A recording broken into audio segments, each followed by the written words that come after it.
5 বছর ধরে প্রায় বন্ধ রয়েছে দেশের অন্যতম শ্রমবাজার কুয়েত। বিএমইটির তথ্য মতে 2014 সালের অক্টোবর পর্যন্ত দেশটিতে বাংলাদেশি শ্রমিক গেছে 4,81,000-এরও বেশি, কিন্তু গত 5 বছরে গেছে মাত্র 2,061 জন।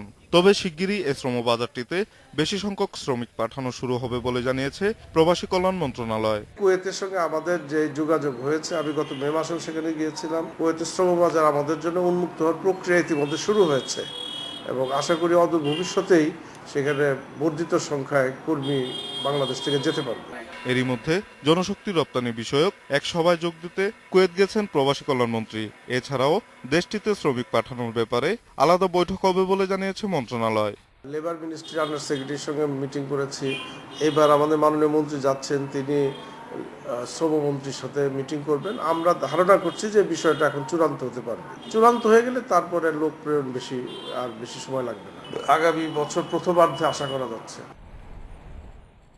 Niladri Maharatna, independent news, Dhaka.